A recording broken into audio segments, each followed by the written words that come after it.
My name's Ronan Rudra. I'm from ZBus Technologies, and this actually touches on a question I asked earlier about grants and assistance for conversions. So we're doing repowering of vehicles, and I believe that Scotland has some kind of grant system in place to help repower projects, and I'm wondering how that's getting on. So in terms of repowering, can you just clarify what you're... So we're converting double-decker buses to electric, right. yeah. So, but at the minute there's only, in the UK there's only a grant for, or in England there's only a grant for brand new buses for customers. Not Right, for okay, so what we have done is we've certainly done, we've done retrofitting on our taxis, particularly for our low emission zones, for example. In terms of our funding, we've had about £150 million in the bus industry. There is retrofitting of buses taking place. Lothian buses is a good example where that's already happening. But I think the point here is it's the maturity of the finance market that we think where we've got to, after, remember I was talking about zero emission bus manufacturing, we've kind of got to the position now that doesn't need government funding to do it. That there's a confidence now with the finance companies that this can be something that can continue, and there's a market for it. So there's not, we're trying to sort of, I suppose it's target where we, it's market failure, market stimulation is where government can be.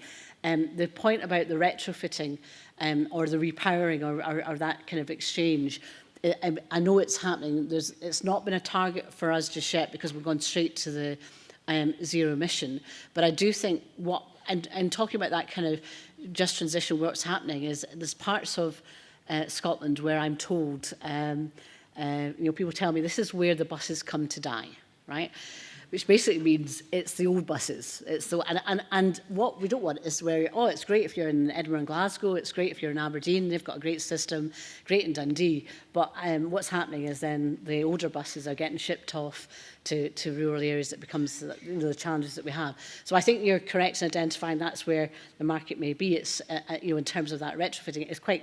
You might have a very interesting company that can let us know in terms of the cost base of it, but I do know that Lothian Buses, which is one of our major bus companies, they showed me the work that they are doing on that, but they were doing that, it looked to me, from a more self-financing way. But there is something there, is that if we can crowd together big pots of funding from the private sector, retrofitting, greener buses, more attractive, I suppose, to go to it for zero emission. But the kind of from scratch. But in terms of the cost base is much less if you're just changing the engine and you can do it. I think it's proof of concept, which I suspect that's what you're doing. But we've got our officials here that Mona in the corner there. We'll get your details and we can maybe talk at another time. Okay, thank you. Thanks, Fiona. Another question, gentleman here.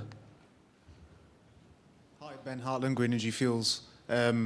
We, as part of our group, we operate a haulage fleet. We've looked at BEVs in the past. What we found was we'd have to significantly reduce payloads, and so we'd need more trucks and more drivers to deliver the same amount of product. What we've chosen to do is use high blends of FAME biodiesel, blends of HVO in the group to decarbonise now. Do you see that as an option in Scotland, and what can the Scottish Government do to try and encourage wider deployment of high blend fuels? Some of the restrictions are actually UK government. We'd like to do far more on biofuels, whether it's in sustainable aviation fuel or other areas. But some of the restrictions have been certainly from the last government. We need to see what the new government have, because I think we would have to have a blend, to use that phrase, a blend of different needs. There are obviously different technologies out there in terms of what can be done. We've taken that lead with that truck task force, saying, well, what's more likely with you? The point about the payloads is really important. So I suppose, and it also then ties into, we've got to look at this in the round. One of the issues we had in increasing payloads on, because that was one of the requests from the road haulage industry, and we were going to do, I think in England there were some experiments of where these could be done, but the issue is the state of the roads, state of bridges, etc. So it's not just the fuel, it's the consequences of what that whole area is, which is why that collaboration really matters. And you hear, obviously, a different local government perspective, but working with local authorities is really important to see where can we do this. But you've got to do it somewhere, and you've got to. And I know the rest of the UK are really interested in that mapping exercise we've done. It's about shared data in a competitive market about what trucks are running where and what fleets, so we can try and do something about it. So we are open to to biofuel aspects as a government. Some of the restrictions are actually not ours, but we are already, our Energy Secretary is already having, I think, a far more productive and constructive discussion with the incoming government about some of these areas. But I wouldn't want to talk beyond my brief on that. Okay, we'll take one more question. There's a lady right at the back.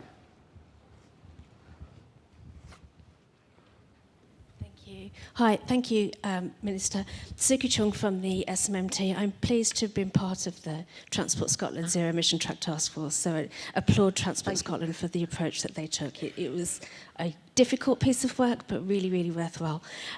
We have 27 zero-emission truck models available on the market today, and we've got less than 500 of them on the road. I can tell you figures about devolved administrations, but that would just make me sound far too geeky than I already am. But I think the challenge for fleet operators, getting their energy in and the costs for the vehicle itself, we can't underestimate what they are. We have at the moment a plug-in truck grant that's really, really difficult to access. How can we make zero-emission trucks commercially viable for operators, especially taking into account that the majority of heavy haulage operators are SMEs? Yeah. What can we do to help them, not just with incentives, but operating costs and costs of getting the energy in as well? So, I mean, that is the million-dollar question, because if we can decarbonise our trucks, we're in a very strong place. But you've got to start somewhere. I think you're absolutely right to identify, and especially in Scotland, it's SMEs, it's family firms, small firms. So that's where I think part of that long-term financing models need to come in to make it easier. I think there is definitely work in terms of what government can do now. We are in the most difficult financial pressures that I've seen. I've been a government minister for most of the last 17 years. This is really tough.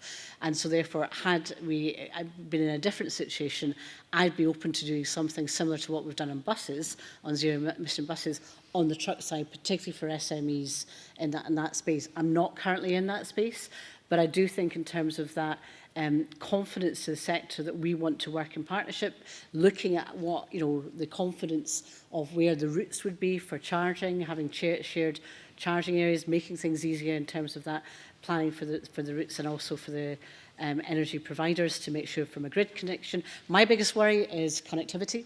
In an area like Scotland, can you imagine, as I said, a third of the landmass, making sure that we have that connectivity is going to be critical to the success.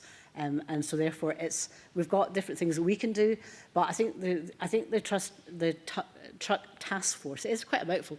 The truck task force is a good practical example of one of the most difficult areas I think we're going to find. It's most challenging, but if we can start the collaboration there, I think that gives us a great deal of hope. So no instant solutions on funding, but I hear what you're saying. Thank you very much, and thank you for your contribution.